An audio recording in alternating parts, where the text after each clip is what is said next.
എന്ത് ചെയ്തിട്ടും ഈ വണ്ണം ഒന്ന് കുറയുന്നില്ലല്ലോ എന്ന് തോന്നിയിട്ടുണ്ടോ? എങ്കിൽ ഈ വീഡിയോ നിങ്ങൾക്കുള്ളതാണ്.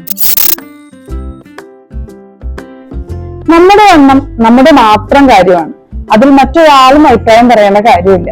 ഇനി അത് അങ്ങനെ ആരെങ്കിലും പറയുന്നുണ്ടെങ്കിൽ തന്നെ it's none of your business എന്ന് പറയുകയും വേണം. നമ്മുടെ അമിതഭാരം നമ്മുടെ ആരോഗ്യത്തെ ബാധിക്കുമ്പോഴാണ് നമ്മൾ അതിനെ കാര്യമാക്കേണ്ടത്. പലതരം ഡയറ്റും എക്സസൈസും ഒക്കെ കൊണ്ട് കുറച്ച് വണ്ണം ഏതാനും ദിവസങ്ങൾക്കുള്ളിൽ തന്നെ തിരിച്ചു വരുന്നതായി തോന്നിയിട്ടില്ലേ? അപ്പോ എവിടെയോ എന്തോ പ്രശ്നമുണ്ട്. വെയിറ്റ് ലോസിന്റെ ഒരേ ഒരു ട്രിക്ക് എന്ന് പറയുന്നത് കലോറി ഡെഫിസിറ്റിലേക്ക് ശരീരത്തെ എത്തിക്കുക എന്നുള്ളതാണ്. അതായത് നമ്മുടെ ശരീരത്തിന് ആവശ്യമായതിൽ കുറവ് മാത്രം കലോറി ശരീരത്തിലേക്ക് എത്തിക്കുക. ഇങ്ങനെ എത്തിച്ചാൽ വണ്ണം കുറയും, നേരെ മറിച്ചാണെങ്കിൽ വണ്ണം കൂടുകയും ചെയ്യും.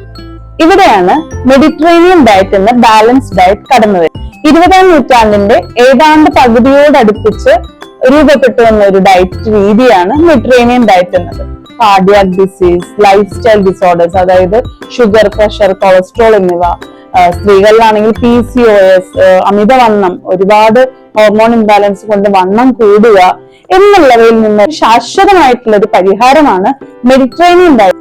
പ്രധാനമായിട്ടും പ്ലാന്റ് ബേസ്ഡ് ആയിട്ടുള്ള സസ്യാഹാരങ്ങൾ ഉൾപ്പെടുത്തിക്കൊണ്ട് നല്ല കൊഴുപ്പ്, ഗുഡ് കൊളസ്ട്രോൾ അല്ലെങ്കിൽ ഗുഡ് ഫാറ്റും കൂടി ഭക്ഷണത്തിൽ ആവശ്യത്തിന് ഉൾപ്പെടുത്തി ഡയറി പ്രോഡക്ട്സും മിൽക്ക് പ്രോഡക്ട്സും എല്ലാം അളവിനനുസരിച്ച് ചേർത്തുകൊണ്ടുള്ള ഒരു ഭക്ഷണ രീതിയാണ്. ഇതിൽ സസ്യാഹാരങ്ങൾ എന്ന് പറയുമ്പോൾ ധാന്യങ്ങൾ, പയറുവർഗ്ഗങ്ങൾ, പച്ചക്കറികൾ, പഴങ്ങൾ, നട്ട്സ്, ഇത്രയും സാധനങ്ങളാണ് വരുന്നത്.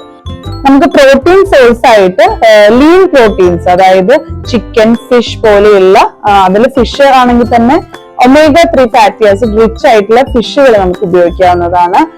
റെഡ് മീറ്റിന്റെ ഉപയോഗം പരമാവധി കുറയ്ക്കണം. അതായത് മാസത്തിൽ ഒരു തവണയൊക്കെ നമുക്ക് അത്രയും ഒഴിവാക്കാൻ പറ്റാത്തവർക്ക് റെഡ് മീറ്റ് ഉപയോഗിക്കാവുന്നു. ഇനി ഈ മെഡിറ്ററേനിയൻ ഡയറ്റ് നമുക്ക് വെയിറ്റ് ലോസിന് വേണ്ടി മാത്രമായിട്ട് ചില കുറച്ച് മോഡിഫിക്കേഷൻസോട് കൂടിയിട്ട് നമുക്ക് ഉപയോഗപ്പെടുത്താവുന്നതാണ്. ധാന്യങ്ങളില് കാർബോഹൈഡ്രേറ്റ് കുറഞ്ഞതും തവിട് കൂടിയതുമായിട്ടുള്ള ധാന്യങ്ങൾ നമുക്ക് ഉപയോഗപ്പെടുത്താവുന്നതാണ്. അതായത് നമ്മുടെ നാട്ടിലെ രീതി പറയുകയാണെങ്കിൽ ബ്രൗൺ റൈസ്, ഓട്സ് തുടങ്ങിയവ കൂടുതൽ ഉപയോഗിക്കുക. കൂടാതെ ഇപ്പൊ സ്ത്രീകൾ PCOS, ലൈഫ് സ്റ്റൈൽ ഡിസോർഡേഴ്സ് പോലുള്ളവ തടയാൻ ഉദ്ദേശിച്ചിട്ടാണെങ്കിൽ മില്ലറ്റ്സ് നമുക്ക് ധാന്യങ്ങൾക്ക് പകരമായിട്ട് നമുക്ക് ഉപയോഗിക്കാവുന്നതാണ്. മില്ലറ്റ്സ് എന്ന് പറയുമ്പോൾ ചെറുധാന്യങ്ങൾ, റാഗി, ചാമ, തിന പോലുള്ളവ നമുക്ക് ചോറിന് പകരം, മെയിൻ കോഴ്സ് ആയിട്ടുള്ള ചോറിന് പകരം നമുക്ക് ഉപയോഗിക്കാവുന്നത്.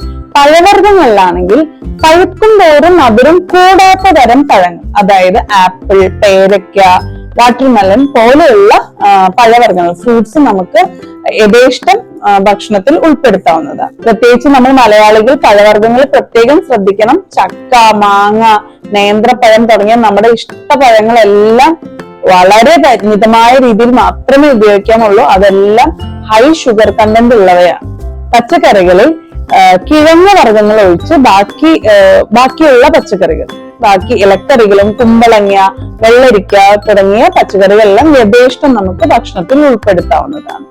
മെഡിറ്ററേനിയൻ ഭക്ഷണ രീതിയിൽ പയറുവർഗ്ഗങ്ങൾ ഉൾക്കൊള്ളിക്കുമ്പോൾ അത് ഏറ്റവും നല്ലത് അതൊന്ന് മുളപ്പിച്ചതിന് ശേഷം സ്പ്രൗട്ട്സ് ആയിട്ട് നമുക്ക് ഭക്ഷണത്തിൽ യഥേഷ്ടം ഉൾപ്പെടുത്താം. ഇനി ഇതിലേക്കും പ്രധാനമായും വേണ്ടത് ഒരു ഹെൽത്തി ഫാറ്റ് സോഴ്സ് ആണ്. മെഡിറ്ററേനിയൻ ഡയറ്റ് ബേസ് ചെയ്ത് പറയുകയാണെങ്കിൽ അതിൽ ഹെൽത്തി ഫാറ്റ് സോഴ്സ് ആയിട്ട് നമുക്ക് പറയാവുന്നത് ഒലീവ് ഓയിൽസ് ആണ്. ഒലീവ് ഓയിൽസ് ഒരുപാട് ഗുണങ്ങളുണ്ട്. പ്രധാനമായിട്ടും അത് കാർഡിയോ പ്രൊട്ടക്റ്റീവ് ആയിട്ട്, അതായത് നമ്മുടെ ഹൃദയത്തിന്റെ ആരോഗ്യത്തെ സംരക്ഷിക്കുന്നതാണ്. പക്ഷെ നമ്മുടെ ഒരു നാട്ടിലെ രീതി അനുസരിച്ച് നമുക്ക് നമുക്ക് ഇവിടെ അവൈലബിൾ ആയിട്ടുള്ള കോക്കനട്ട് ഓയിൽ തന്നെ ഉപയോഗിക്കാവുന്നതാണ്. പക്ഷെ പ്രത്യേകം ശ്രദ്ധിക്കണം, വെളിച്ചെണ്ണ ചൂടാക്കി ഉപയോഗിക്കുന്നത് പരമാവധി കുറയ്ക്കണം. അതായത് നമുക്ക് ഭക്ഷണത്തിൽ പച്ച വെളിച്ചെണ്ണയായിട്ടല്ല വെളിച്ചെണ്ണ ഉപയോഗിക്കുന്നത് വളരെ നല്ലതാണ്. പ്രത്യേകിച്ച് വെർജിൻ കോക്കനട്ട് ഓയിൽ, നമ്മള് വെന്ത വെളിച്ചെണ്ണ എന്ന് പറയുന്നത് നമുക്ക് ഭക്ഷണത്തിൽ ഉൾപ്പെടുത്താവുന്നത്.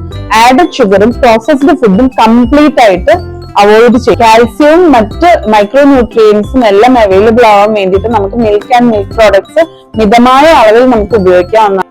അതിൽ തന്നെ പാലും പാലുൽപ്പന്നങ്ങളും ഉപയോഗിക്കുമ്പോൾ ഒരു വെയിറ്റ് ലോസ് ബേസ് ചെയ്തിട്ടാണ് നമ്മൾ ചിന്തിക്കുന്നതെങ്കിൽ നമുക്ക് ഉൾപ്പെടുത്താൻ കഴിയുന്നത് ബട്ടർ മിൽക്കും പനീറും ഒക്കെയാണ് യഥേഷ്ടം കഴിക്കാൻ പറ്റുന്നത്. തൈര്, നെയ്യ് പോലുള്ളവ കുറയ്ക്കാം. ഇങ്ങനെ ഒരു ബാലൻസ്ഡ് ആയിട്ടുള്ള ഈ ഒരു മെഡിറ്ററേനിയൻ ഡയറ്റ് ആണ് നിങ്ങൾ ഫോളോ ചെയ്യുന്നതെങ്കിൽ നിങ്ങളുടെ വണ്ണം ക്രമേണ കുറയും എന്ന് മാത്രമല്ല, ആ കുറഞ്ഞ വണ്ണം ഒരിക്കലും തിരിച്ചു വരികയുമില്ല.